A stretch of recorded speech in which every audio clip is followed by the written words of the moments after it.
On this week's show, we're discussing the death of Wonder Woman as WB closes Monolith Studios and more. Pokemon Presents brought some new Pokemon stuff and a look at Z, whatever it's called. Fable gets delayed, but Forza does get dated for PlayStation 5. And gamers go wild for Monster Hunter Wilds. All that and much, much more on this week's GamerGuild Podcast.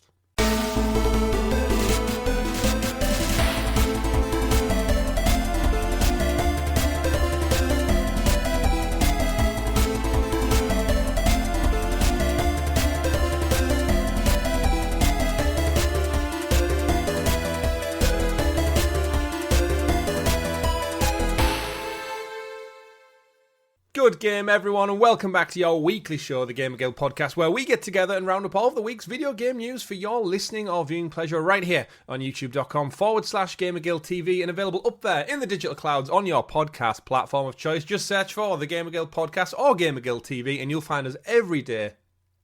Well, it will be there every day, technically, but it goes live every Monday, 8 a.m, here on YouTube and available on those platforms. We do have a great show lined up for you all, but before we get into all that, your podcast players for the week are myself, Chris, at Arcane Rogue, and the man of many pixels, at RichieC89. Welcome to the show.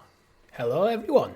Hello indeed, and as I said, we do have a great show lined up for everyone, lots to talk about, but before we get into all that, don't forget to like the video, subscribe, and ring-a-ding-ding that bell, so you are kept in the loop with all the great content we do here at GamerGuild TV, like this very show, like our weekly live streams, like some retro first looks, look-backs, everything in between. Richie, we have a merch store. I want to get ahead of this one. There is a 15% discount coming on everything in the merch store, and it starts on the 6th of March, running through to the 11th. Now, we've been really bad in the past at getting merch information out to our audience, but it's there. We're in spring now, folks, almost officially. Winter's clinging on, but it's almost gone. So get your hands on a fresh T-shirt, maybe some running T-shirts as well if you're into your exercise. Or maybe you're just cold all year round like my wife and you want a nice thick jumper to keep you warm and ticking over. Or a mug, classic, retro, or current. Aside from that, we did a live stream this week. We always do a live stream here, usually a Thursday or a Friday. Check out the channel for that type of content. We are continuing our playthrough of The Last of Us Part 2 Remastered. We're about 10-12 hours deep right now with Ellie and the Scars, or the Seraphites, as they're better known as well, on the cusp of the launch of Season 2 of HBO's The Last of Us, which is coming April, so not too far, just a couple of weeks out now. We'll be covering, of course, right here on the channel with our ClickerCast podcast, so more content in the pipeline coming down, and it's all there, going to be waiting for you. Of course, we did play some of the games through the week, Richie, and we always like to start the show off with what we've been playing, so I'll hand it over to you. What are you twiddling your thumbs with this week? Right, so I am one battle away from the platinum of Metaphor. Ooh. And it's a bullshit fight. When the boss gets down to... If you use any of the top-end gear, it has repel fire on it. Repel. If you have any repel items on, it wipes your party in one shot. Okay. Programmed to wipe. And then, apparently, he also can use that same attack any point after he gets below 60% health. Which I've tried about 8 times. Mm-hmm. I've seen people do it at like level 60 online when I've been looking at guides trying to figure it out. I'm level 89. It's not a level issue. It's a bullshit issue. Like, one shot, wipe your entire party. It's just terrible. After like 15 minutes of fighting just to have your party wiped. Yeah, pulls the road. It sounds like a Dark Souls game. And I need it once I beat this as platinum. So you're going to be persistent, I take it. Yeah. I'm just chipping away at it. I'm just play a bit here, play a bit there. But I have been playing more Avowed. Oh, more Avowed. Do tell. Yeah. Obviously, we did a first look on the channel just under 2 weeks ago now, and we played about the first 2 hours of it. So how many more have you put into it since, and how are you finding it? Well, I re-rolled my save, so I started again, but I'm not playing on Xbox. I decided to see how it would work on PC, and you know what? Surprisingly well, considering my graphics card is kind of shitty. Okay. So if you're wondering, I've got a Radeon RX 580, so it's quite old and not exactly the best ever. I found it on like medium-lowish settings across the board. It's running smooth. Oh, I would actually support for a 2025 game when the graphics card is more like a 2010 graphics card. Mm-hmm. It's like I am genuinely surprised that's running this well. It's like running a AAA game on a PS3. that's the kind of equivalent we're talking here. Obviously, I'm turning sliders down. I'm enjoying it. I've switched over to playing mouse and keyboard because it's just a better way of playing a first-person game, in my opinion. Oh, so you've still been sticking to first-person then? Yeah. I didn't like it in third-person. I thought it had the same problems. That's why I never really liked the Elder Scrolls games in third-person. The animations it doesn't feel like you're connecting. It feels a bit janky. It doesn't feel like it's designed to be third-person. It feels like it's designed to be first-person. But they've also put a bit of third-person in there if that's how you prefer. All right, okay. That's interesting. But you're enjoying it so far? Yeah, I'm playing as more of a mage. Okay, wonderful. Well, dual-wielding wands is fun. Dual-wielding wands. The power to create. I'm also playing Avowed. I jumped into it on the Series S. Made my character. I've just went full-on clicker. I just went the mushroom head, the mushroom face stuff. I was like, I'm playing The Last of Us at the moment as well.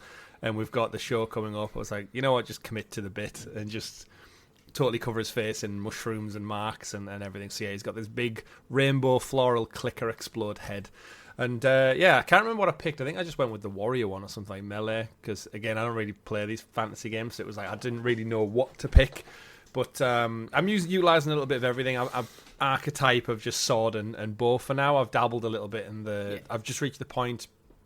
I'm probably about 4 hours in. So I've got to the port city we got to in the first look. And I've gone and done a couple more missions beyond that. So I've tapped the first kind of big crystal and had my first big power. That's where we left off the stream, just before then. Oh, was it? I thought we got didn't get that far. Oh, maybe we did. It's after then I've played beyond that and I've got to a point where something happens which I didn't expect to happen to a main character in a game without trying to give it away for our audience. Yeah, so for your knowledge, that bear fight was the last bit of story I've done. I've done a lot more mooching around than we did in the stream of that side of the map. Yeah. But I haven't progressed story. So my next story beat, I think, is to go to the main city. Okay. You know, the one that's just over the river. Yes. Yeah, that's Paradise? That's where I'm at. Yeah, Paradise. Oh, well, okay, because you've done more exploration, then you might not have experienced said plot. No, probably not. That. Oh well, so a good thing I didn't spoil it there. So that's good. Yeah. But yeah, I'm enjoying it. It's a nice, colourful world. There's a lot of depth, which I think we found in the first look in terms of the fantasy elements that you're always going to get. Like they're trying to craft a whole new kind of fantasy experience, and there's characters and races and things that like they don't resonate as much because they're not quite elves, dwarfs, men, like the typical ones we would expect. But I do think the more you get into the story, as with any good storytelling game, is they're going to grow on you and you're going to start to be familiar with locations and how maybe certain races don't get along with other ones, and there's been wars in the past, and it depends how deep you go on the lore and what you're reading when you pick stuff up. So but yeah, it's rich, it's colourful, it's really enjoyable, and so far, you know what, I've enjoyed every moment of what I've played, and I'm keen to play some more. So it's not got its hooks in me fully, but I am enjoying it. So you never played Skyrim, did you?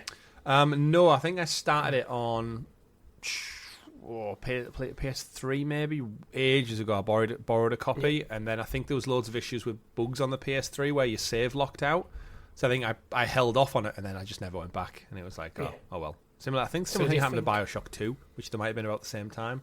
Yeah. So do you think something like Avowed could get you into maybe trying Skyrim? I mean, I'm always open to it. Absolutely. In advance of Elder Scrolls 6. Quite possibly. It's one of those where I know it's much beloved, and it's just, again, find that time to get round to it, which we say a lot on this show now. Yeah. And yeah, but the actual game itself, I really enjoyed it. I am playing it predominantly in third person, though, which is more in my wheelhouse, of course, but it's not bothering me that much. It's got that... The movement's not as fluid because obviously it's not designed for that. It reminds me of a Dark Souls-esque game where where the movement of the character just is quite rigid and cardboardy. But that's what I'm expecting, because I think everyone kind of puts Obsidian in almost like that AA pushing to AAA barrier where there's a little bit of jank, which I'm happy to forgo. AAA storytelling with AA presentation sometimes. And I'm cool with that. And I think the colours and the art style they pick for Avowed actually goes a long way to not mask it, but help make it feel different. But yeah, I'm enjoying it. And in another world, I could be playing Kingdom Come Deliverance right now. In another world, I could be playing more Dynasty Warriors. And yeah, I'm just enjoying the freedom to dabble around. And I'm always down for trying new IPs, which I think a lot of our audience are as well. So there's a lot of people out there in our Discord really, really enjoying Avowed, getting deep into the lore and the story. Do you think watching me in our first look on Thursday probably helped soften the blow of how, like, the jankiness of how it would look in third person? Because you've already seen it. And so you're not going... Because if you went in blind, expecting, like, a AAA... Because it is a AAA game. Game. Like, and that's how it felt. It could be, like... Because the expectations are already set correctly. Yeah, possibly. Not. I wouldn't say necessarily, because I'm also very familiar with the industry, and these type of titles traditionally come with that. I mean, remember we played Starfield, and Bethesda at all its height still put out a game that looks pretty rough around the edges. So, but again, I'm not really like a snob when it comes to that sort of stuff. Like, I remember the last year I've gone back and played 5, 6, 7 PS1 classics and stuff and PS2 games. So I'm a little bit desensitized, but yeah, really enjoying it, and I'll keep ticking away until we get some new games, which we do have on the horizon. True. I do think it's probably going to be Indiana Jones, my next big game. I'm going to save Avowed as a PC game, but I don't do a lot of PC gaming, so it's just going to be chipping away here and there. That sounds like a plan. Yeah. Sounds like a plan. Yeah. You know what else sounds like a plan, Richie? What? Us getting into the graciously gathered GamerGuild Gazette, aka the news. The news! And as always, the news is brought to you by our wonderful guild heroes, the fantastic members of the channel who support us that extra little bit further, just like you can. From as little as 99p, you can support me and the boys. That's Richie, Tom, Rob, and myself, as we break down the news, and you get early access to this very show, special videos that go up on occasion, and stickers and badges next to your name in our YouTube live chat. So I do appreciate that. 5 years and counting of content, Richie. 99p. Pretty decent. Yep. Especially if you're a dirty freeloader over on the audio feed still. That's right, I'm talking to you guys still. But in all sincerity, lots of news to talk about. And we want to kickstart things off with story number 1. We had a Pokemon Presents this week, Richie. Which dropped. You and Tom spoke about it on last week's show. A little bit into predictions and such. Overall, thoughts on it? Obviously, you and Tom laid down some predictions. Most of it, which you didn't really see come true. Yeah, we were quite far off the mark, to be perfectly honest. We were looking into the idea that it was Pokemon's 30th anniversary. Mm-hmm. The next generation should be Generation 10. It all kind of looks like it was lining up for something. Rightly and so. the Switch 2 launched this year. Yeah. So we were looking, right, it's been a few years since Scarlet and Violet. It's time for the next generation. Mm-hmm.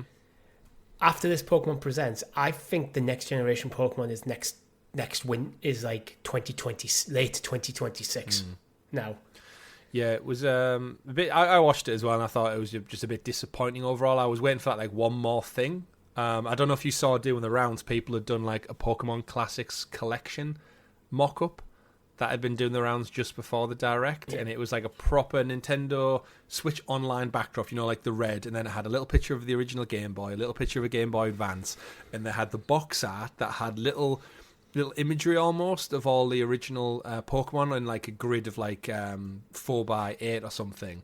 Yeah. It looked legit, and everyone was like, oh, could you imagine like all the classic, like the first classic, I don't know, 5, 6, 7, 8 games released on Switch Online or with a physical copy? Would have been amazing. And then it was all fake, and I think that kind of like maybe hyped up people psychologically a bit different. But we did have the presents. We got a new trailer. Do you want to take us through some of the updates for you? You're the one playing trading card game Pocket still. You're the one who'll most likely pick up Are we sitting ZA? Have we confirmed what the hell they've done with the naming convention yet? But it's ZA, I think. That's how you're meant to speak it in English. And it's coming end of 2025, they said. Yeah, which I think this is where everyone was thinking this would be quite a bit earlier in the year. Mm-hmm. So to be honest, I was kind of expecting like maybe April, May or something for this. Yeah. So this is why, because it's now end of the year, because that's why I think next generation of Pokemon is 2026 now. Because you're not going to drop 2 games right on top of each other. No. They've done it before with one of the... not Let's Play. What was the other one they did? The remake of Diamond and Pearl?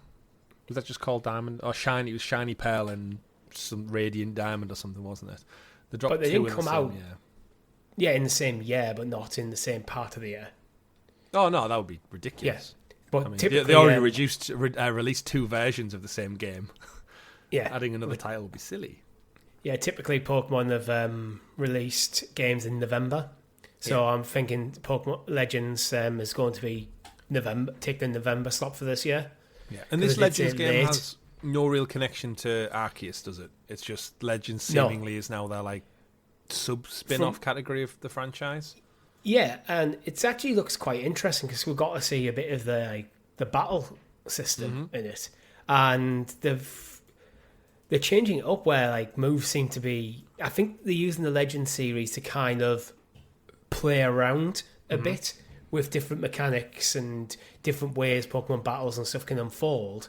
Well, that which allows them to keep the mainline games pure to the traditional Pokemon experience. So it's things like with Legends Arceus, you could boost or slow down your Pokemon, so you could either hit harder or hit softer and go more frequently. So it wasn't just locked, you go, I go, you go, I go. Right. Where they seem to be putting some more like area effect attacks in there. Yeah, they showed off some in the trailer, didn't they, about like your positioning and timing of your moves. You could either block or deflect, rather than just rolling a dice and hoping that it does or doesn't. It seemed to have add a little bit more character in there. Yeah, so it feels like it's going to be more action focused. So instead of actually picking from the menu, you've got basically an ability wheel up on screen where you have your four moves set to buttons, probably A, B, X, Y, I'm guessing. Yeah. And it does look like an interesting take on the Pokemon battle system. Yeah, it seems interesting. And also another interesting choice I was quite pleasantly surprised at, your starting Pokemon, Chikorita, Tepig, and Totodile making a reappearance. Is this the first time a game's gone back and give you old school starters? No, well, actually, interesting enough, this game set in Lumiose City, which was in the main city in X and Y. You actually could get the Kanto starters, so Charmander, Squirtle, and Bulbasaur. Oh, right, okay. Immediately, as soon as you got Lumiose City, you actually given them. Right. Okay. But they weren't your actual starters, but you also got a secondary one. Yeah. But Legends Arceus, you got Cyndaquil, which was one of the Generation 2 starters alongside Chikorita and Totodile. And who else did you get? I'm trying to remember. You got two other choices, which my memory is just you got a grass type and a water type to complement. Yeah. But interestingly, Typhlosion in that game, I remember Cyndaquil being it because I had Typhlosion. Right. They changed his type, so he was fire and ghost rather than just straight fire. So I think we might see something else in here with your starters having where the final evolution is a slight deviation from the normal. Right. Well, it does have Mega Evolutions as well in there. So, interesting stuff. We'll no doubt see more through the summer. It's interesting to see how they're going to market this alongside like a Switch 2 as well, like how they want to... Because Pokemon is inevitably always the massive seller alongside Mario. It's going to be cross-gen. Yeah, package it in, bundle it in. There's going to be some things lined up for Christmas season, no doubt. There was rumoured to be a Pokemon Z in the works back in the day after X and Y, because they usually do like, here's your two, and then we're going to do a third one in that generation. There was, but it eventually got canned. So I wonder if a lot of the ideas are going to resurface in this game. Yeah. So this is your Pokemon Z, hence the name. Interesting. So yes, we got that amongst other things. We won't really go into it because I don't think it's that big of a news. But we got updates for Pokemon trading card game Pocket. Which are you still playing? Yeah. Still getting your dailies. There's new booster packs that have been announced. I think they're already out now at the time of recording. Ranked matches are going to be added at the end of March, with which adds a little bit more to the competitive battle scene. And Mega Evolutions are coming later in 2025 with some special cards shown off as well. I guess the other big news we got from it was Pokemon Champions was also announced, which is going to be across the Switch family of systems. So they're still not officially saying Switch 2. Plus iOS and Android. It's Pokemon Champions is a brand new game focused solely on Pokemon battles, with the aim of bringing the global audience to be enjoyed by everyone. Not much was shown, but the battle focus does sound similar to the old Pokemon Stadium games, which everyone might remember from the N64. It's going to connect to Pokemon Home 2, which was the replacement for Pokemon Bank, if I'm not mistaken, so you can use everything you've picked up in previous games and Pokemon Go over into other Pokemon works. such as Pokemon Champions. What was your take on Champions, Richie? You play Stadium back in the day? I never really dabbled much with Stadium because it was just purely battle focused and there wasn't much else. I never actually owned it again. I think this is a smart way of doing a new Pokemon Stadium game because I think Pokemon Stadium games are probably a bit bare bones for a AAA release nowadays. Yeah. But by doing this, I'm guessing this is going to be free to play. It's like you have your roster, Pokemon trading card game, you fight, end of. Like that's you win your match, you don't, you get points, or you're in some kind of league. And like again, it is legit. The genius of Pokemon is the game is within the show, is within the show, is within the game. Kind of loop is that the arena fights are key to living in that world. So there's rumours. I've heard a few people speculate that maybe the proper event competitive scene for battles may move over to Pokemon Champions. Okay. Rather than being linked to individual generations of the game.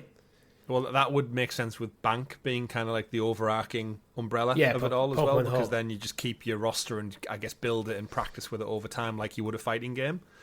Yeah. So, yeah, it's curious. And again, the mobile iOS thing, no surprise there. The big money really is that synergy between everything. We've seen it with the likes of Fortnite and Call of Duty Mobile and stuff. Just if you can get the game in as many hands as possible. Are you expecting this to be free to play?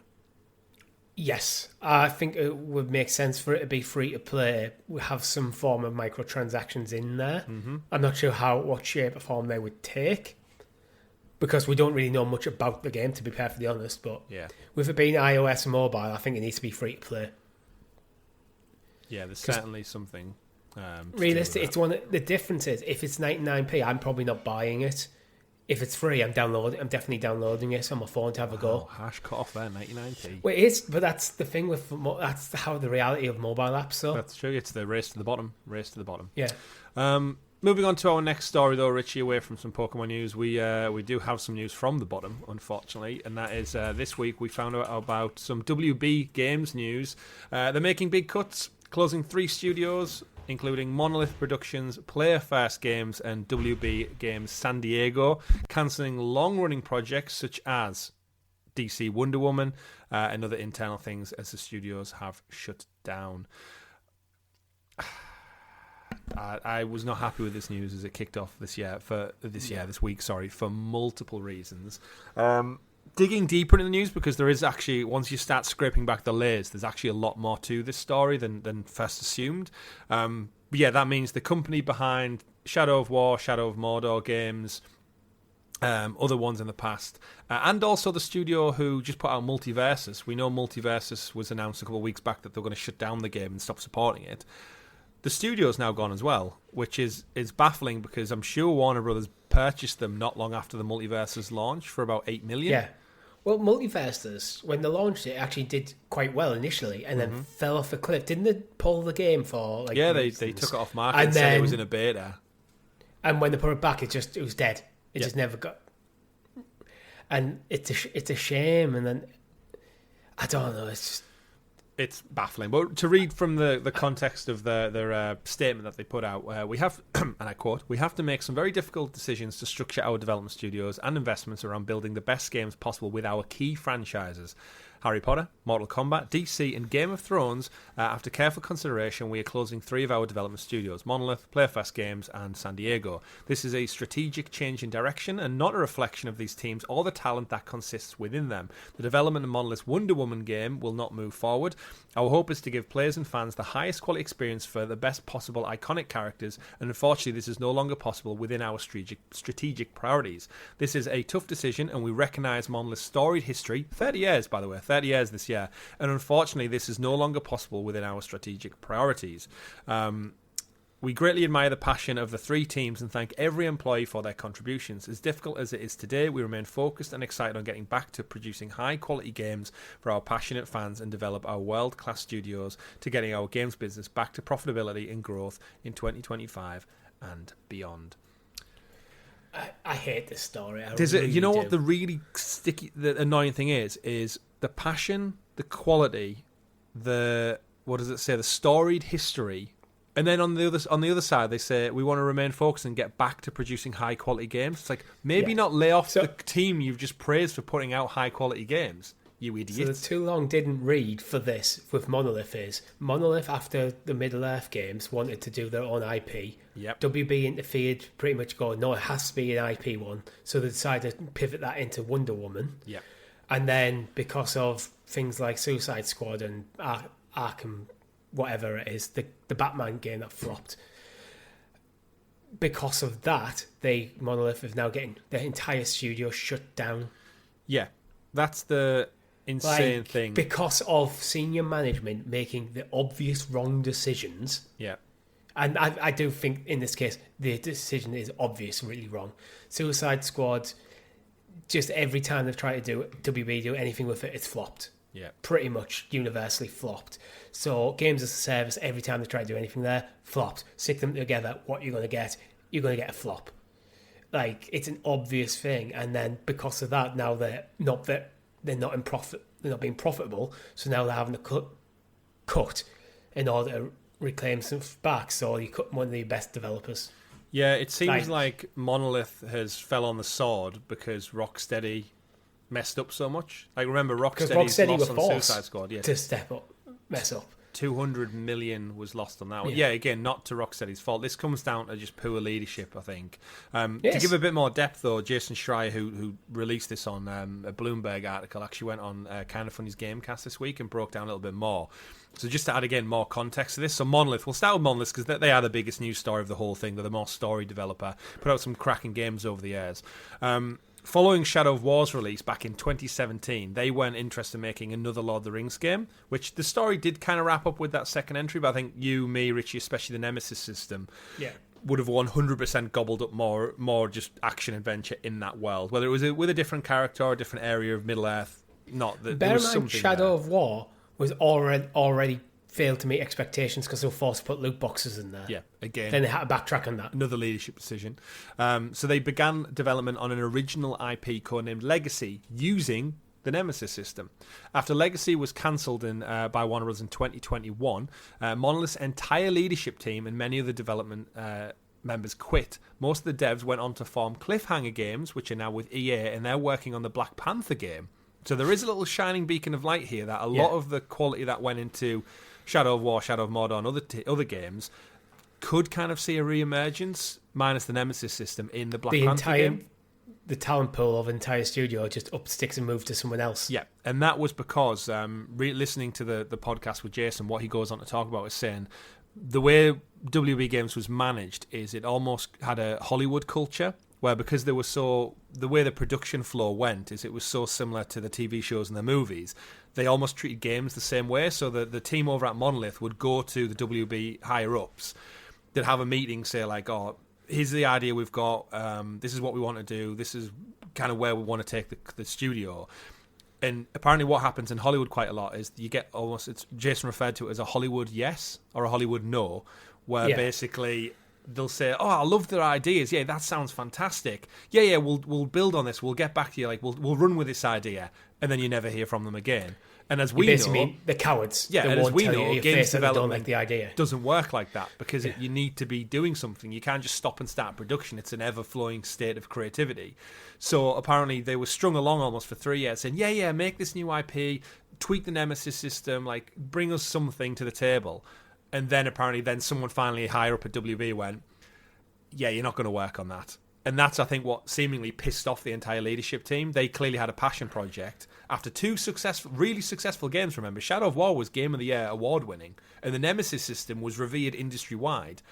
To then get all that praise and go like, right, let's make something of our own now. And then work on it for 3 years and then just be told by some people who seemingly don't really understand the industry to go, actually, you know what? Make a Wonder Woman game instead because we've got movies coming out, which then substantially flopped.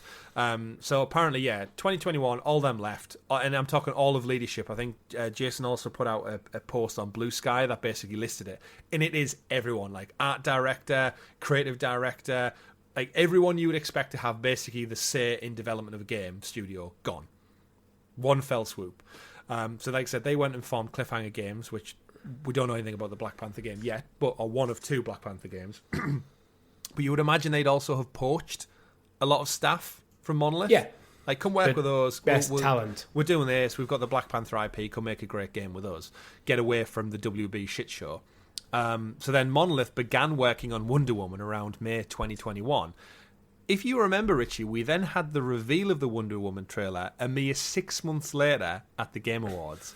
So that trailer that we've seen of kind of Diana just kind of doing a thing with a lasso of truth in the dark, and you see the glisten of her gauntlets and stuff, that's totally just a CGI filler piece to I guess, appease shareholders. People thinking, well, what have Monolith been doing? They haven't done anything for 5-6 years. Like, they must be getting close now.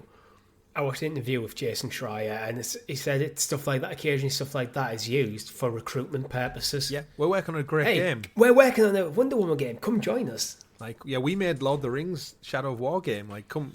It's that studio. Little did they know, no leadership was there. A lot of the staff have probably left. And this is, I guess, knowing the finer details is why I wanted to get into it on this show. And that was because Monolith, for all intents and purposes now, it's a shell of its former self. Like, on the outside, it's, oh shit, they've shut down an amazing studio.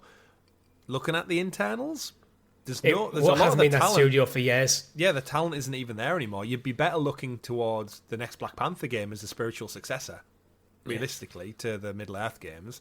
So then not only that, is when they started work on Wonder Woman, they had to rebuild their team from the ground up, essentially, get everyone in new positions, get their pipeline in order. Bear in mind, a lot of the team are probably also pissed off and now working on an IP that they might not have wanted to work on. It's just been handed over to them.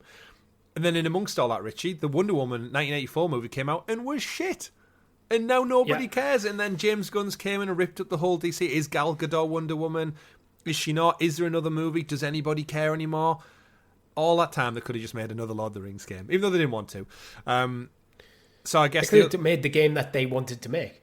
You know what? If you give me a game, whatever Legacy, the codename Legacy ended up being, if it used the Nemesis system and it had some cool new characters and maybe an interesting world, I think the Nemesis system alone would have carried that to big, like, this is a great, interesting new IP. Yeah, and it would literally be out. We've already played it probably a few years ago. And WB were like, no, we're doubling down on our amazing IP, like Harry Potter. You want to say the profitability? Stop cancelling games. Get them out. Well, we saw what the tax write-offs were. They got rid of that Wile E. Coyote movie that was finished, and they just wrote it off as a tax write-off. So yeah, it goes into a little bit more depth in the interview about saying Monolith also had back and forth about using their internal engine or switching to Unreal, and then they decided to stick with their in-house engine to make Wonder Woman. But then, in hindsight, realised that a lot of the programmers and engineers who knew how to use the engine had left the company as part of the exodus. When it comes to an engine, that's one where if you have your own in-house bespoke engine and you know it's optimised for what you want to do, I think that is the ideal situation for a game. Yeah. However, something like Unreal it's easier to use. There's millions of resources out there. Everyone in the industry knows how to use it. Mm-hmm. But it can lead to some things feeling a bit samey. So it's which is the best strategy. But if everyone who's the studio has left, who knows how to use your bespoke engine, you're probably better off switching. Yeah, you might. Then you can at least recruit people externally who are familiar with Unreal, as opposed to come in and work with our older one that's a bit clunky.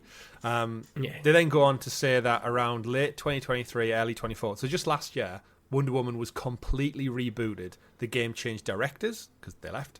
The Nemesis system was removed, and the game was pivoted to a more traditional action-adventure game similar to a God of War, which could be cool, but apparently the Nemesis system was styled on almost like a flip reverse of the Nemesis system, where instead of making enemies, you befriended people, because Wonder Woman's not going to kill people left, right, and centre and then make enemies out of them.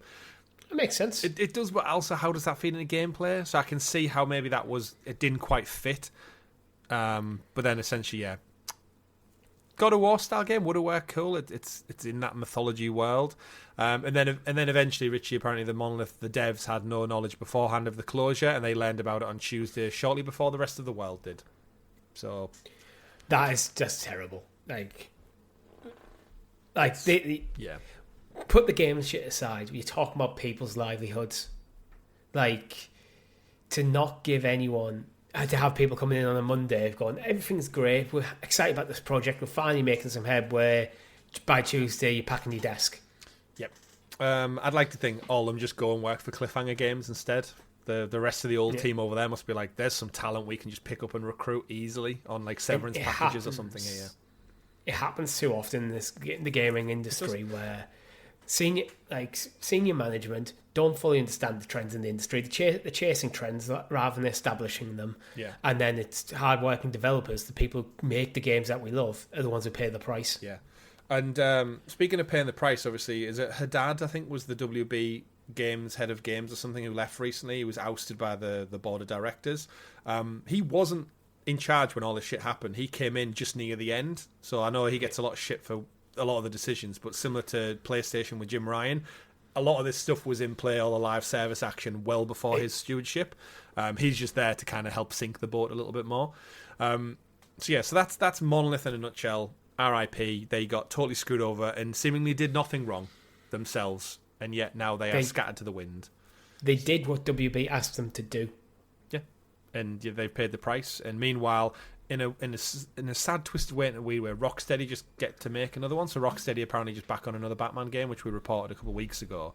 Yeah, because they've set out the priorities, WB, so that they say they're focusing on the IP, but by DC, they basically mean Batman. Yeah. Or Batman only. Yeah, absolutely. The Harry Potter was a Game of Thrones, so it was the fourth one. Mortal Kombat was the fourth one. Mortal Kombat, yeah, Mortal Kombat. Even though they have Lord of the Rings, I thought Lord of the Rings would definitely be part of that. But I guess Do they have? Yeah, they've got it's split between when the Embracer Group took over. They brokered a deal where WB got creative rights with the film stuff, and Embracer has like the books and other creative entities like anime and stuff like that. It's like very convoluted, but again, I'm sure Embracer are happy to work with WB, which is why I was hoping for another Middle-earth game. But we won't go into that here because it's a whole different day's worth of topics. Yeah. And then we know WB Montreal, apparently they are, after the failure of Gotham Knights. Gotham Knights, yeah. That's the one I couldn't remember. Yeah. So they did Arkham Origins in 2013, then took them 10 years almost to get Gotham Knights out, 8 years.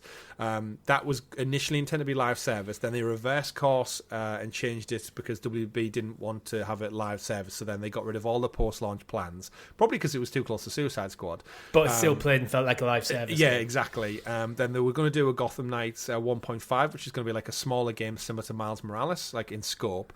That wasn't approved. Then they looked at pitching a Flash game, which we spoke about a few weeks ago on the podcast. Go listen to that if you want that in detail. So again, seemingly back to your point there about when they say DC, they just mean Batman. Yeah. That's it. The thing is, if the DCEU had been a success, it could have been different. Then maybe a Flash movie might be more interesting. We said it before. But a Green Arrow game. Yeah, Green Arrow could be good, but they're never going to greenlight it in the current. They'd have to have a huge success with a Green Arrow movie. Yeah, and it feels like WB would be very reluctant to actually greenlight that movie. Yeah. Yes, you can do Green Arrow, but as part of a Batman movie. Yeah, like a spin-off. I mean, that should be a great way to introduce them. Yeah. Like, let you play as some... But again, that's what Suicide Squad should have been. You should have been able to play as the Justice League, not kill them. You get to play as your heroes rather than killing them. I don't mind the idea of you playing as the villains in the game. The problem is, it was just a live service game. It felt like exactly like you'd expect a live service game to play. There was nothing interesting about the game. I don't think playing as the villains is bad once you've been able to play as the heroes first. Yeah, because it's like you're not going to want to play a Joker game before a Batman game, right? Yeah, but loads of Batman games already exist. I don't necessarily mind if it's a narrative game. You're going like, you know what, it's going to be a Harley Quinn game. Yeah. You are going to play or a Deadshot game. So you're going to play as this character. Yeah, their story. But because it's live service, you can be Killer Croc, you can be this dude, you can be that dude, Captain Boomerang, whatever. And it's like everyone's going, but why would I want to? Oh, yeah. Deadshot could be a cool VR game. And just a really quick mechanically, it looked pretty much exactly like Marvel's Avengers, which was also a flop. Yeah. But with a weaker IP, it was destined to fail. There was nothing about that game that looked redeeming. Yeah, I hope they have a good pitch, WE Montreal, because after Gotham Knights' failure, apparently internal execs wanted Montreal to become a support studio, and many of the devs were put on to work on Wonder Woman. No surprise, because they just sacked they'd lost half the team, sorry. So then they were like, shit, Wonder Woman, we just put a trailer out, we've done no work on it. Then they're now currently pitching a Game of Thrones title, which again could be great, but as the boat sailed with Game of Thrones, I could see an announcement in another year's time. Like this time next year, we could be sat here going, Game of Thrones didn't quite take off. The IP's kind of just left dizzying around. House of Dragons finished now, and there's just no real hype for it. George R. R. Martin is seemingly doing everything he can to not finish the last book. Yeah. And then finally, as we wrap up, WB Studios, Rocksteady's working on another Batman game. TT Games, which I think we sometimes forget WB own, which is the folks who make all the amazing Lego games. Apparently their next release hasn't been officially confirmed, but there are rumours that there's a new Lego Harry Potter game which is going to adapt the whole franchise in the same vein they did with the Lego Star Wars Skywalker Saga, which I think is a good move. It's a safe bet. The Skywalker Saga did really well. Move. It's almost like consolidating 2 decades worth of Harry Potter Lego games into a more refined next-gen version. The problem is you're adapting 7 books or 8 films worth of content into a game, which is probably going to be only 20 hours long. Yeah. I think if they're they give going to have to hack it apart. If they give it it's the same thing problem with the Star Wars one. Yeah. If they give it the same love Hogwarts Legacy has, and you have the full castle and Hogsmeade and the Ministry of Magic explorable in Lego, like not little pocket levels, like the whole castle. Yeah, you have the castle as your overworld, basically. Yeah, that would sell numbers. That's not a problem. Again, the Lego games they pair with an audience there's always an appetite there for. They don't make as much money, but they're still like there's a need for them. As previously reported, Avalanche is also working on a director's cut of Hogwarts Legacy with new DLC that Rocksteady have already been helping out with. After the Suicide Squad wrapped up, I'd imagine they pivoted a bit of their team over there while they get the pre-production on whatever this Batman game is. That's going to be a good 8 years out on the way. And they're also in early development of Hogwarts Legacy 2, but that's, again, you're probably talking another 5 years before you see anything off the back of that. So the only one, I guess, is the first... what were they called? First Play Games? Play One Games? I forgot the name already. Sorry. The Multiversus studio. Oh, we're gone. They're gone. Yeah. Obviously they bought them. I think that was a case of WB bought them because they almost had a situation on their hands where Multiversus was successful at launch. WB went, ooh, we could get in on this, like the viral hype that was going around with like Super Shaggy Cyan and all that, and different characters. And the studio went, well, if you want to make this like a long game thing, you need to put a ring on it and buy us. And then they did, and then Multiversus collapsed in on itself after about 2 months through decisions, and that's just another write-off for WB. So they've gone. And then I think last one, Studio San Diego, I'm pretty sure they were just a support studio because I couldn't really find much about them online. It's seemingly only NetherRealm that going to be safe. Like, because Mortal Kombat will just keep coming. Like, they're fine. Yeah, well, NetherRealm are in talks with James Gunn. There was an article going on this week that he's talking to Rocksteady and NetherRealm about how it'll tie in with the DC canon. No. Don't do that. Don't do that. Again, James Gunn has said it's going to be canon, but you don't need it to be. Make Mortal Kombat its own thing. Don't shoehorn it into the DC. No, not Mortal Kombat, sorry. Sorry. DC do the Injustice games as well. Injustice. Right, okay. Yeah. They go back and forth between Mortal Kombat and Injustice. You know what? Ping. Stick with having the games its own separate canon. Otherwise, things get too messy, and that's the problem with the DCEU. It's one of the problems the MCU has now. There's too many verticals, things get messy. It's the TV shows are a problem for the MCU. It takes too long. Just focus, keep the movies and the games separate. Yeah, absolutely. It's interesting, this article is from the 25th of February, so 6 days ago, and just near the bottom of the article, it's so sad when you read it. It already says and also there's a Wonder Woman game in development at Monolith that remains maybe a few years away. Yeah, it's little did you know, just 2 days from now it's all sacked, knocked on the head. So yeah, but Sad times, but I do think in hindsight, all things said and done, looking at the internals of Monolith in particular, it's not the biggest loss because they've already moved on to other things. The talent there, they what already makes saw the studio great exists. They already knew the rot had set in higher up, and I just do think it's really unfair that all that happened because issues elsewhere that were out of their control basically shut them down. And then, unfortunately, the Nemesis system, Richie, seemingly is locked away under a WB patent until 2036, sorry. So we're looking at another decade plus before anyone can maybe even utilise it. I kind of agree with Jason Schreier, though, with the Nemesis system. While it was a brilliant system, but I don't think any other AAA developers are looking at it and going, we need to do that. That is something that has to feature. It was a cool thing to have, but it's not. It wasn't the making of them games. No, not at all.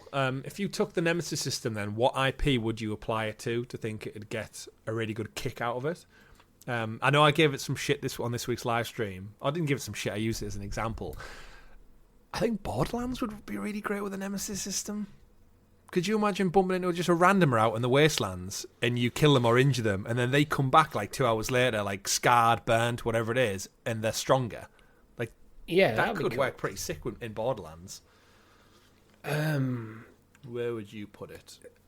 You could do something like an Assassin's Creed, but you'd need to make the actually no, you couldn't, because if you assassinate someone, you can't realistically have them come back. No. I'm not sure. Should we get everyone to let us know in the comments below? Yeah. If you were to implement the famed Nemesis system into one of your favourite franchises, what would it be and why? Let us know in the comments below. Because we do need to move on to some other stories of the week, Richie, because we have got a juicy week of news lined up. This one came out of absolutely nowhere for me. We got March's PlayStation Plus claimable games. And what a lineup. I know we usually give PlayStation Plus shit for having like average or okay or not quite for us, but it's decent to see there.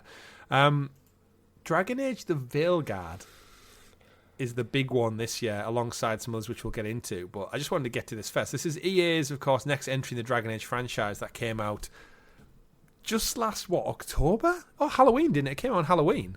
Halloween, yeah, 31st of October. So I've seen the price plummeting online. I saw it was on Amazon this past week for like 26, 27 quid, and thought, if I wasn't playing anything, if I'd played Dragon Age before, I could be tempted for like 25, 6 quid. For those who don't know, Dragon Age the Veilguard, it's the newest entry in the series. Unite the Veilguard and defy the gods in an immersive single-player RPG where you become the leader for others to believe in. When a pair of corrupt ancient gods break free from centuries of darkness, the vibrant lands of Thedas need someone they can rely on. Rise as Rook, Dragon Age's newest hero, be who you want to be and play how you want to play as you fight back and lead your team of several companions, each with their own rich story. Together, you will become the Veilguard. Richie, handed it over to you. You've played Dragon Age before. You had one eye on Veilguard at the back end of last year and moved on to other things after reviews. This is a big win. I know it didn't get plaudits, but it got reviews. Yeah. It wasn't the reviews for me that made me pass on Veilguard.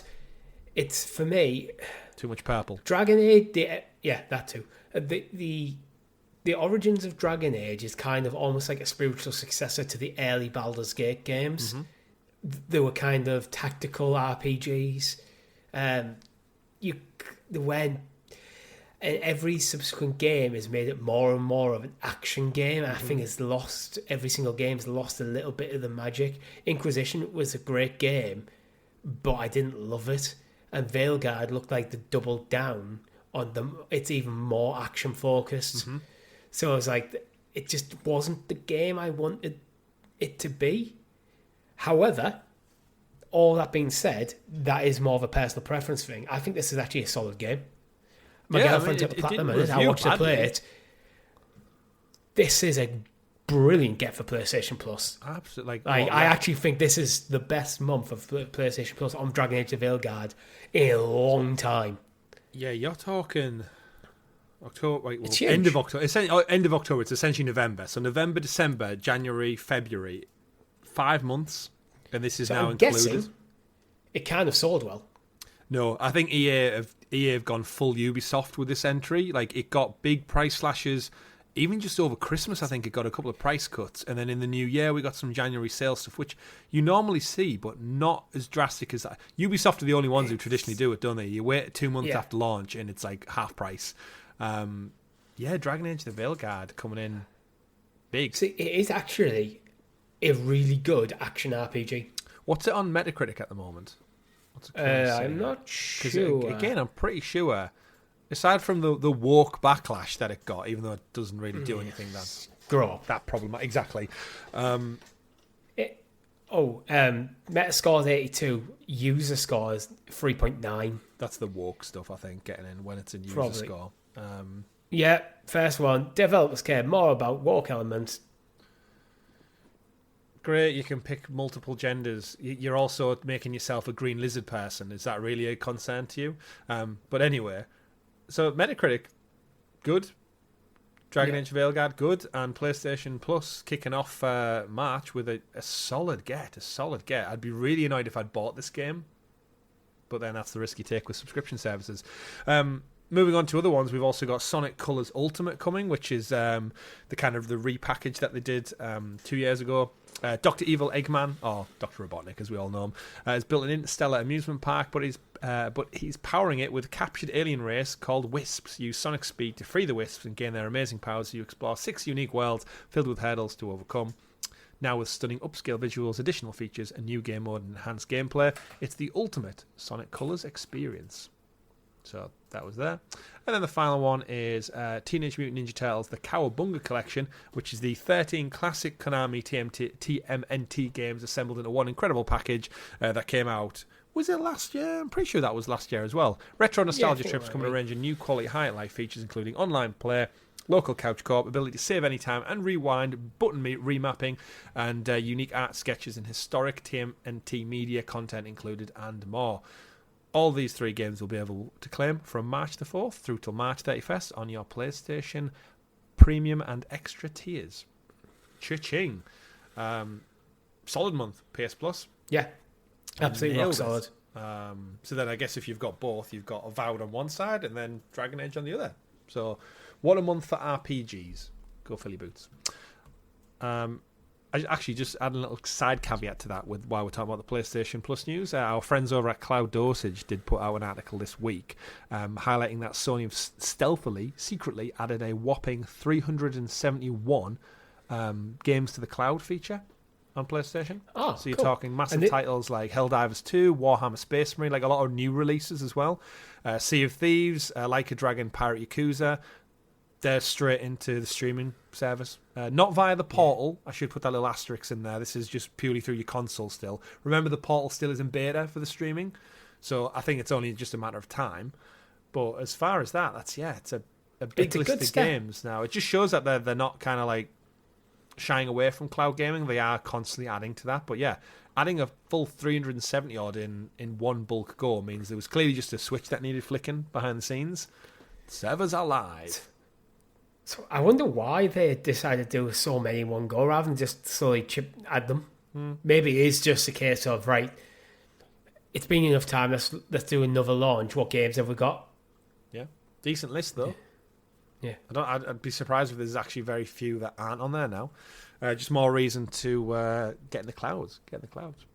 Moving on, though, to some more exciting gaming news, Richie. We had 2 big releases this past week, which have both done really, really well. So let's have a little look at these. We'll start with Monster Hunter Wilds, the follow-up to the last big title.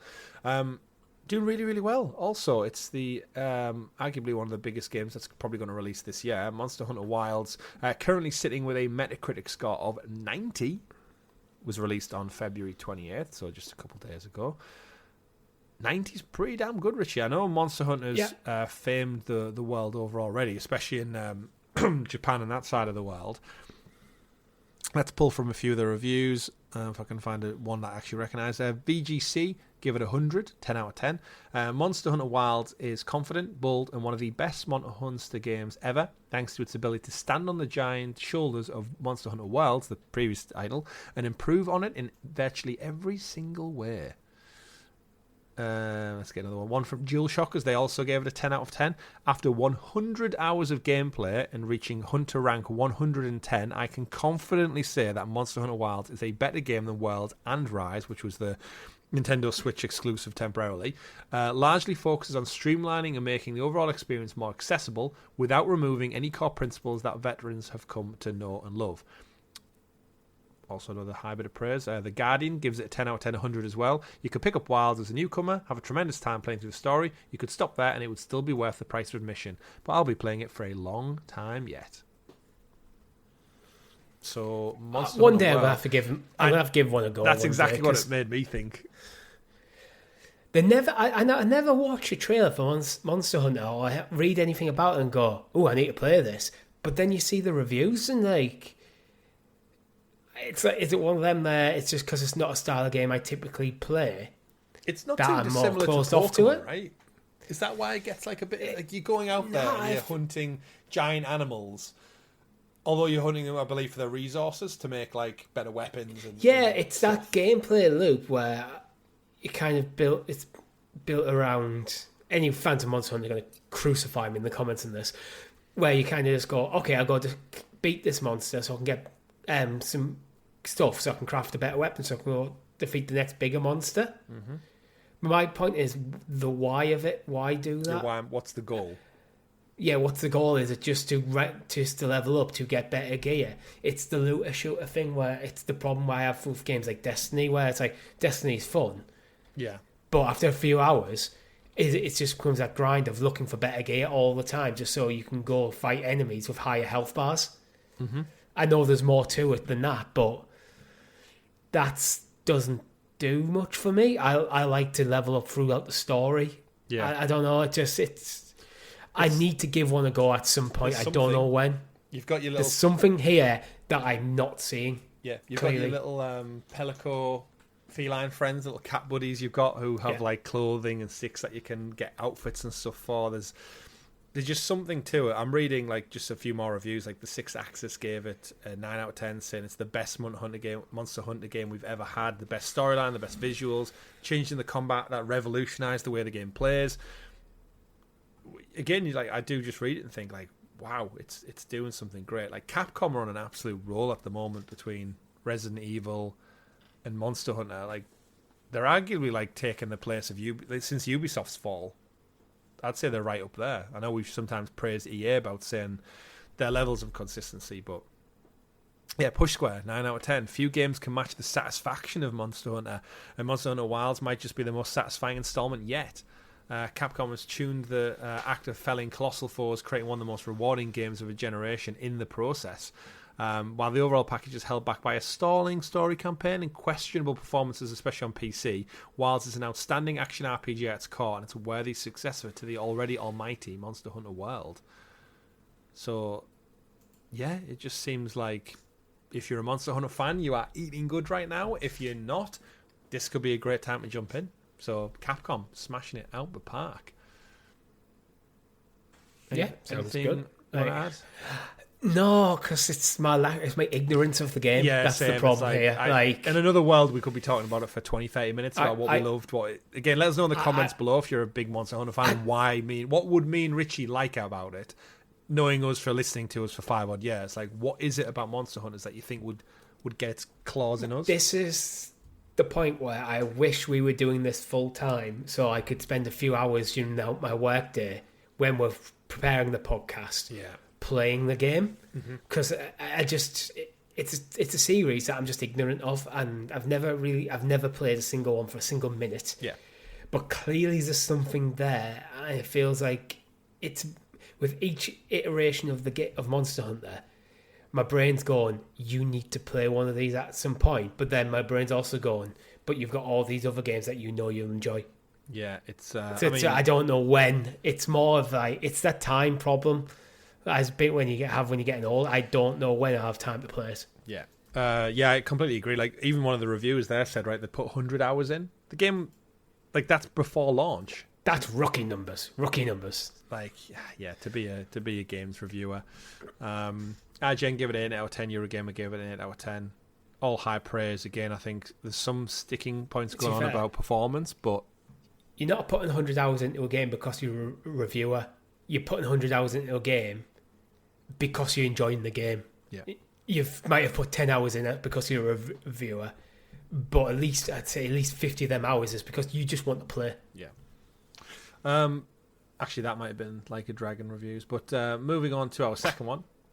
Heads up. Like a Dragon, Pirate Yakuza in Hawaii came out, which these naming conventions are just getting out of control.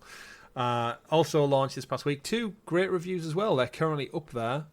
Sitting at, if I can get to the top of my page, 79 overall reviews, so still well in the green, up there. VGC 24/7 gave it a 10 out of 10, saying RGG, which is the studio, embraced visual customization in a more in-depth manner than ever seen before, not just with your ship, but putting together custom outfits. There's a mix and match rather than rigidly set. You spend most of your time getting up to subtly piratey stories and in goals to recruit your squad. It doesn't really go into the game there. It's more talking about some of the new features. I did mention, just say IGN gave it an 8 out of 10. Just to get some more reviews in, trying to find them on this page. Apologies. IGN gave it an 8 out of 10. Propelled by a breezy and often completely bananas treasure hunting tale, Like a Dragon Pirate Yakuza in Hawaii is a delightful spin-off that seemingly shifts between street thuggery and skullduggery. Majima's Sea Dog stance as one of the most fun and flexible fighting styles I've enjoyed in the series to date, at least in its classic combo-based form, and I welcome the challenge, carefully balancing my new crew's lineup in order to survive the turbulent naval battles. While its overworld map feels a little bit padded out with recycled island settings, Honolulu itself is jammed and unpredictable, filled with sub-stories and overhauled activities that meant every moment of the onshore was full of surprises. Absolutely heaving with buried treasure and varied pleasures, Like a Dragon is a constantly captivating voyage that kept my timbers shivering, whether on land or at sea. Euro also gave it an 8 out of 10, saying a raucous, absurd spin-off that manages to still feel like a first-rate Yakuza game despite the left-field setting and delightfully unhinged plot. What are they? Is it similar to Monster Hunter? What are these games? There must be about 50 Yakuza Like a Dragon games at this stage, with all various genres covered, all spin-offs, and now we have a spiritual successor to Assassin's Creed Black Flag that's way better than Skull and Bones. But it's way a bit more slapstick. And it's a spin-off of a mafia Japanese game that's already had 10 titles put out. In the turnaround, we should say, I'm pretty sure we're expecting another 1 or 2 Yakuza games by the end of the year. Yeah, probably. You can almost see the pitch meetings going, we want to make another Like a Dragon game. Okay, yeah, what's this thing? So, he's a pirate. It's like, oh, in Hawaii. Yeah, that's it's very much that South Park episode of just the manatees that just go and collect the balls of like, right, we're going to make another Yakuza game because the studio is available. What are we doing? And they just go down and pull something and go, it's space. Go get another ball. And it's like, and there's now demons. It's like, okay. Demon space. Yeah, Like a Dragon, Yakuza in demon space. And it's like, that would work. And he's now got an eye patch that has a laser targeter focus on it, and he has a lightsaber sword, amongst other things. But yeah, shout out to RGG, because the way they reutilize the assets. They've done. A lot of studios get criticised for it, but in game development, if they're putting out quality games still, you can't really. The games are oddly distinct as well, though. That's what I think. That's where they're able to like bring out a game, at least one game a year. Yeah. Because they still somehow might find a way to make the games distinct. So if you are a big fan of the Like a Dragon series, every year you get a new game, plays similar to the previous ones, but it feels like a distinct experience. Absolutely. And they don't take themselves too seriously. I mean, when it's a pirate in Hawaii, can it ever be too serious? Yeah. Moving on, though, to some actual game news that we've got, wrapping up with the game announcements. Next story of the week is Fable, the reboot, has been delayed into 2026. This is from the official Xbox podcast. Craig Duncan has announced that Microsoft's Fable reboot has been delayed. And I quote, "We previously announced the date was 2025. We're actually going to give Fable more time, and it's going to ship in 2026 now. While I know that it's not maybe news people want to hear, we want to assure people that it's definitely worth the wait." It then goes on to say, what we're bringing to Fable as a franchise, just think of the visuals of what you expect Playground games, which is Forza, plus amazing gameplay, British humour, Playground's version of Albion, So inspired is by what's gone before with the franchise, but their take, and quite frankly, the most beautifully realised version of Albion you'll ever see. Really excited about the plans and really excited about the future. I want the community to understand that we do these things for the best of the games and the teams, and ultimately that results in the best games or the best game for the community. So, Fable, delayed, but I think in our podcast notes, Richie, it's almost like a hit that I think Microsoft and I think us as gamers are willing to take, because when you look at the Xbox lineup list for this year, we've just got Avowed, we've got South of Midnight in a few weeks, we've got Doom the Dark Ages in a few more weeks after that. They've inevitably got Call of Duty stacked at the back end of the year.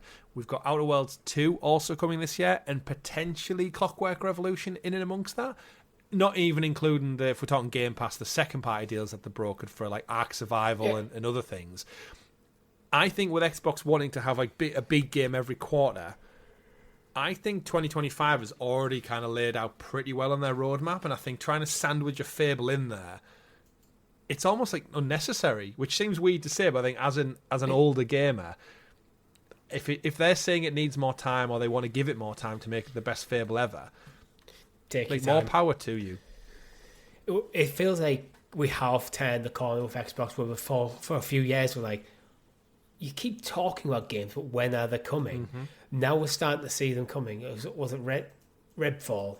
That just that was during the transition. That was a bit of a false start, a bit of a low moment, a bit of a false start. But the games are starting to come now.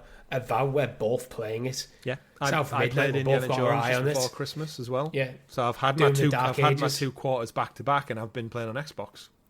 Yeah, so Doom the Dark Ages looks incredible. Call of Duty is just Call of Duty. You don't really need to worry about that. Yeah, I played Call of Duty as well before. Tony Hawk's has been announced. Yeah, that was on last week's show you talked about, didn't you? Yeah. So yeah, I think... Actually, when's the timer for that, actually? Because there was a countdown timer. 4th of March, I think, was the date for the countdown timer. But they don't know if that's a release date or it's just an announcement. Yeah, it'll be an announcement. Yeah. 4th of March. So they've got Tony Hawk's on the way. That's Activision. That's now Xbox. Mm-hmm. I think we're good. Yeah. To be honest. Like, where would you put it? I think Xbox, they're in a good position.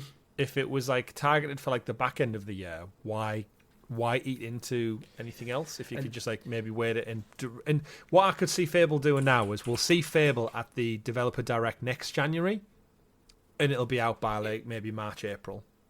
So the Avowed South of Midnight slot we've got this year, that will be Fable next year. Yeah, and I think the issue Xbox have now is not the quantity of games from the first parties, it's nailing the quality. Yeah. Which is why they're delaying it, so do it. Absolutely agree. And Fable's another one of them franchise that I've never played before, so whereas I'm dipping my toes in and I'm like seeing I know Avowed's not a full sequel to anything, but you know what I mean? Like I'm starting to dip my toes in. I think with Fable, that's going to be my opportunity to check out that world for the first time. To jump into that franchise. It's a nice jumping on point. Yeah. Absolutely. So take your time, Playground Games. You've no doubt got a Forza announcement probably somewhere in the pipeline as well, so we'll get to it. It's coming on the 29th of April to PlayStation. And if you're not playing any of the Xbox games this year, that's fine, because you could go and play them over on PlayStation instead. As Richie alluded to there, Forza Horizon 5, it's finally got its release date on PlayStation platform. April 29th, it's coming. No physical release, however, they have confirmed that over on Twitter, which means you're not going to go out and buy an Xbox game on a disc, which is kind of a shame, because I feel like if I was going to buy Forza, I kind of would, like, just for the strangeness to have an Xbox title sitting on my shelf, like a storied franchise like Forza. Would you, if you were Xbox and you were making the game for PlayStation, would you make the boxes green? I don't think you'd be allowed. I would. I'd just do it. I mean, you could personally do it at home. You could get an Xbox One, it's like X disc box, from Amazon and switch it around. But PlayStation definitely wouldn't allow it. In terms of the release, though, Richie, 29th of April, not too far away. And I think the biggest element to add to this story is pre-order numbers are topping the charts all over the globe. Looking at this currently, it sits. This is the PlayStation pre-order charts, by the way. It currently sits in, because bear in mind, there's also multiple editions. There's the standard edition for $60, premium edition for $100, and a deluxe edition in the middle for $80. Don't know what they come with, DLC, different cars, different tracks, whatever that may be. Currently in the USA, pre-orders for Forza on PlayStation are at position 3, 4 and 13. In Canada, it is number 1, 2 and 9.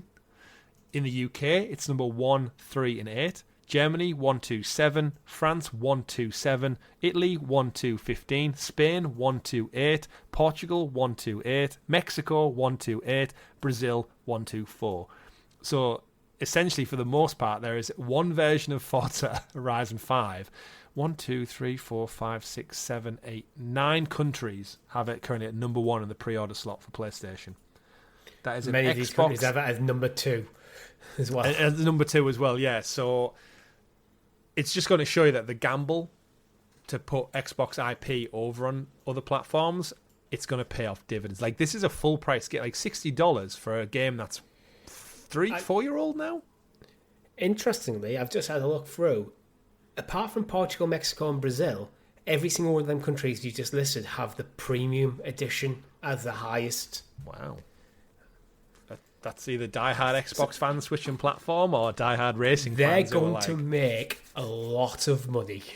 Yes. And for a game that's been out several years. More praise to them. I think we said before, when the leaks were happening, in the absence of a new Gran Turismo game and no Need for Speed title coming close to what Need for Speed title should be, Forza ticks that box, doesn't it? And I think the PlayStation audience are almost like clambering for an arcade racer.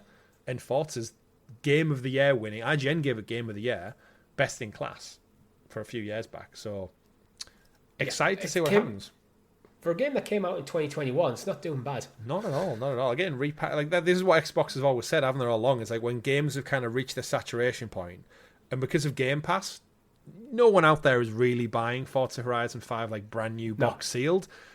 So you either have it or you don't want it.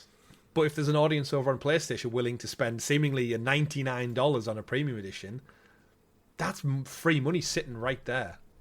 So yeah, Forza Horizon 5 coming April 29th, just in time for your Easter break.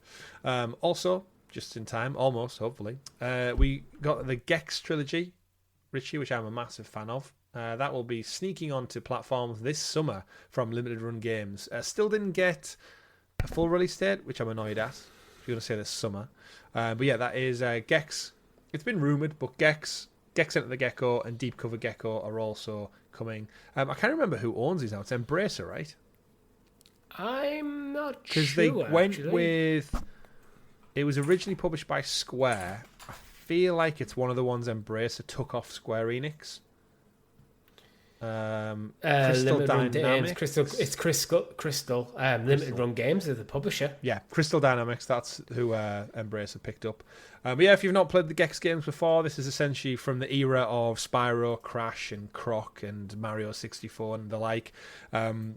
It's a how do you say it? A human-style gecko. Anthropomorphic. Yeah, everyone knows what word I'm trying to say.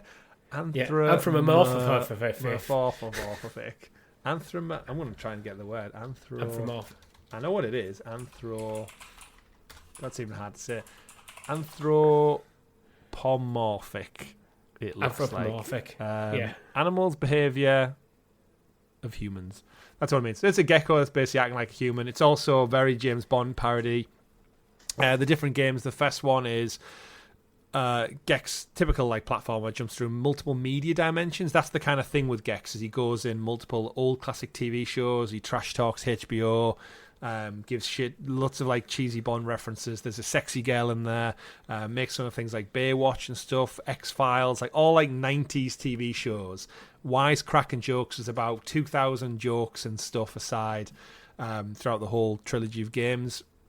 And yeah, it's just puzzle platformer at its finest. I had a soft spot for Gex back in there, probably to do with Alicia Silverstone being on the front cover of PlayStation magazine in like a leather outfit as well. Probably had something to do with it. But Gex Trilogy launches later this year, and I wanted to throw that out there. Speaking of, caught me totally off guard this week, actually, Richie. I don't know if you've seen it. They announced Terminator 2D No Fate coming this September 5th to multiple platforms. which at first I was like, oh, what is this? What is this? Terminator 2D. And then I saw the trailer and I was like, holy shit, this is like a successor to the Genesis Terminator game, which I had. And then we had Terminator versus RoboCop as well, which is another entry. And this game just looks absolutely unhinged. If you've liked any of the Metal Slug games or Metroidvania style games, you have to go watch this trailer because they do the music in like a 16-bit art style as well. But if you've got any kind of passion for 2D action side scrollers, this is essentially it. They've took all that kind of adrenaline-fueled arcade gameplay, some stunning pixel art, and they're basically doing a retelling of the Terminator movies, 1 and 2, it looks like. It's their first licensed game, but it looks like they're nailing... Like, even, I don't know if you've seen the trailer already yet, if you die, the continue is the thumb sticking out of the lava, and you can either go yes to continue with a thumbs up, or you can go down. And you get to fight Skynet. It looks like you get to play as Sarah Connor, different versions of the Terminator. You get to do the motorbike chase down the sewage water runoff. You get to play as T-1000. It looks ultimate. Like, if this was like a Genesis classic being remade, I'd be like, yeah, okay, fine, do what you need to. But just something about this one. It's got everybody hyped for it. I don't know, where do you sit with the Terminator movies? Have you seen them all? Some of them, maybe? I think the first two are amazing, then have no interest after that. I think pretty much. I think you can stick at that, which is what this game is an ode to. So yeah, Terminator 2D, No Fate, coming out later on this year. And then another little game I wanted to touch on as we round out the show, just to get some quick game announcements in here. Blades of Fire. I wanted to get this one in because this is from the studio that made Metroid Dread for the Nintendo Switch, which was praised a couple of years back when it released on Switch, while everyone, of course, still waits for Metroid Prime 4. This is set for release in May. This is called Blades of Fire, and it's from Mercury Steam, which is the studio behind it. It looks like they're not making a follow-up to Metroid Dread, as well as it was reviewed and revered back on release. Blades of Fire... Players find scrolls, they can create new weapons, suit their base, style and weight, length, durability, penetration, edge quality. Bit of a random blurb there. But what do you reckon? Just the visuals, Richie. It's not 2D. It's definitely more fantasy. But I'm thinking these guys made an absolute knocking out the park Metroid Dread game for Nintendo, and then they've clearly took that success and they're making seemingly a third-person action adventure game. It seems an odd place to put it. It feels like this should have been that showcase of some description. I just watched it. It looks fine, and it's one where I feel like I need to see more. Looks a bit like what is the game. Yeah, it's more third person from what I can tell than Avowed. Oh yeah, I know you can play. I know you are playing Avowed in third person, but this looks intentionally third person. So yeah, this one I think to keep an eye on, see how they do. Yeah, it was part of the IGN little Indie Game Fest thing that they announced, so it was kind of like buried this week in news. But I thought because of how well Metroid Dread was, like Metroid Dread was up for a couple of Game of the Year nominations, if I recall, and it's in a couple of people's like must play Nintendo Switch games. So I wanted to give the studio some kind of highlight there because they clearly know what they're doing. So yeah, I must admit it's one I missed in the news this week. It looks like looks interesting. Yeah, published by 505 Games, and they do quite well at like picking out the good juicy ones. Final quick news stories. PS VR 2 has got an official price cut. PlayStation, Sony have announced that it's going to be dropped down to £399 here in the UK. Whatever that equates to your local currency, $399, €450 probably. Starting in March. I think this is just the beginning of the end, which we knew about, Richie. Still way too expensive. Yeah, you've got to buy your PS5, and then on top of that, £400 for the VR. It's closer to the original VR, I'll give it that. I think I picked up my original VR for maybe $299 in a sale at Curry's at some point. I feel like they need to get this closer down to like the 200 mark in order to make it viable. There's still no games, right? Well, that's the problem as well. That's why would you spend £400 on a peripheral to play about 3 games? Yeah.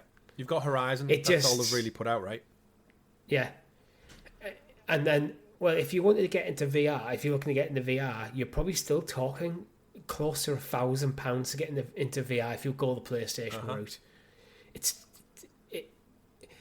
I don't think it's viable, and as cool as VR is, it needs the software to sustain it, and it's just not there. Yeah. PlayStation haven't said any of their first-party studios, aside from Guerrilla. Remember, Guerrilla didn't make Horizon VR. It was Fire Sprite, right? Firewalk, the one that's still functioning, with the support of Guerrilla Games. So actually, none of PlayStation's first-party studios have seemingly worked on a VR title, which they didn't. That's what happened with the Vita, and then now seemingly that's what's happening with VR 2. And a lot of the games that are great on PSVR 1 aren't forwards compatible with VR 2. Some of them have had like updates and re-releases and repackages, but you've got all the best hardware now for the platform, and seemingly they've given up on the software. And I think this is where PlayStation behind the scenes have pivoted towards handheld portable. And I think the success of the Portal has really made them think, well, actually, Microsoft looking at handheld, the Switch has done really well, Steam Deck, the Portal's doing numbers. It can't be no coincidence that we've seen cloud gaming come to the Portal, a new list of games come to cloud gaming. Like, internally, their focus has got to have shifted totally from VR now away.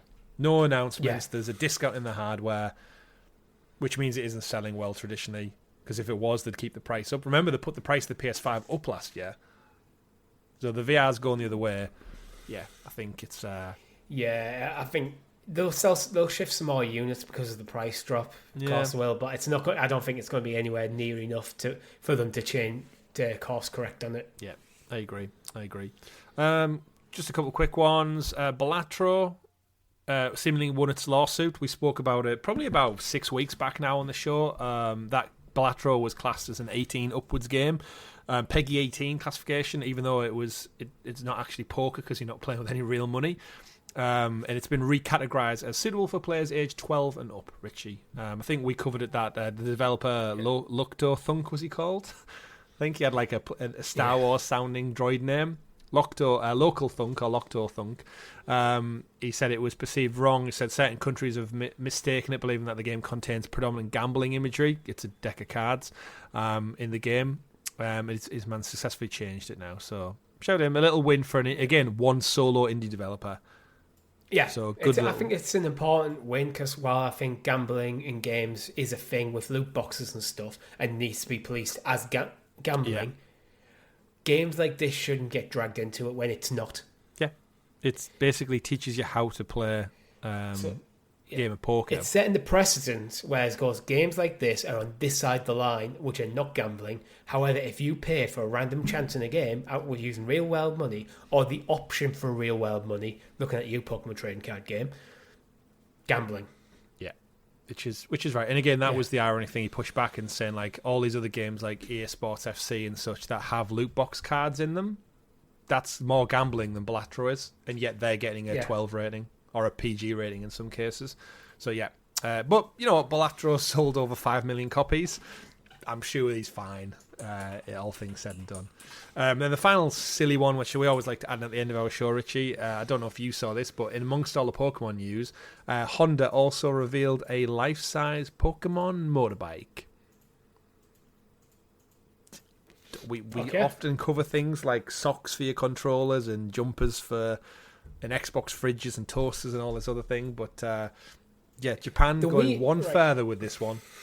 So the weird thing is, this is one of the legendary Pokemon in Scarlet and Violet was a motorbike, based on a motorbike. That's how you travelled around the open world, right? It's how you travel around, yeah. So this would have made sense when them games came out. Yep. I don't know, it feels like a weird...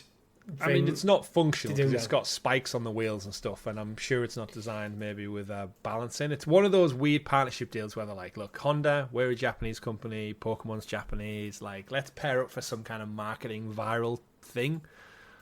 I'm sure it'll do some press tours around the countries, and it'll maybe be on show in a Pokemon shop. If it's got spikes on the wheels then it's clearly not fully functional. Not like spikes, like just rubber-looking spikes. Yeah, but then what's the point if it's not fully functional? You've made a statue. I mean, how much certification would it need to go through for road testing and stuff as well? Like, you could maybe drive around the showroom. Yeah. Maybe. Again, it's stupid to begin with. If you're going to go that granular with it, like the whole thing's going to fall apart. I'm just trying to figure out what the point is, because it's clearly not meant to promote a game that's been out for like 2 years. Let's just read the post here. Honda's sneak peek at the motorbike made in conjunction with the Pokemon Company. After the unveiling, they're going to tell us how much it'll cost come next month. So I don't know if it's going to go into production or just it might be special. Honda has. I mean, you could just swap out the wheels realistically. One for show, one for driving. Honda has realised an almost life-size reproduction of the shape of is it Corradon? Corradidon? Think so, yeah. Yeah, in both weight and size down to its finest details. Honda will use its proprietary self-balancing technology to enable Honda Caradicon to walk on all four legs and self-stand on two wheels, which is unseen in the game. This balance technology was developed by applying self-balancing, cultivated Asimov human-robot research. Honda applied this technology to realise Caradidon's sprinting build. This isn't the first time Pokemon has transformed to a motorbike. Last year, Toyota took the reins of the Miraidon prototype, though it's unclear if the design was ever roadworthy. So it looks like they've done it before with the other one. Yeah. So okay. Yeah, here we go. Fair enough. Japan be crazy. And as always, we like to round out every show by looking back at this day in video game history. We're recording on March the 1st. We're finally into March, Richie. February was quick, wasn't it? Yay, March. January felt so long. The clocks go forward at the end of this month.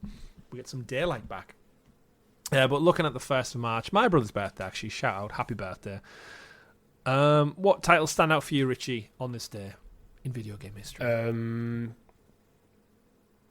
Nothing. Ghostwire Tokyo? Oh yeah, that's in there. Yeah, that's it. Really, it's quite a quiet one. Yeah, I'm looking forward to a couple of days, seeing if there's anything stand out. Nothing on the 2nd. Let's go 3rd of March, which is my nana's birthday. Happy birthday, shout out as well. Busy week for me. Busy, yeah. I was gonna say, really busy. Oh, there you go. My nana's Battle for birthday. Middle-earth? No, my nana's birthday 8 years ago. The Nintendo Switch. Nice. There you go. Did you say Battle for Middle-earth? Battle for Middle-earth 2 was in the 2nd. Second. Oh, there's a good one. Oh, there you go. 10 years ago, Helldivers as well on PS3, PS4, and PlayStation Vita. There you go. You got Helldivers, Nintendo Switch, and Battle for Middle-earth. What a selection of games on this day in video game history.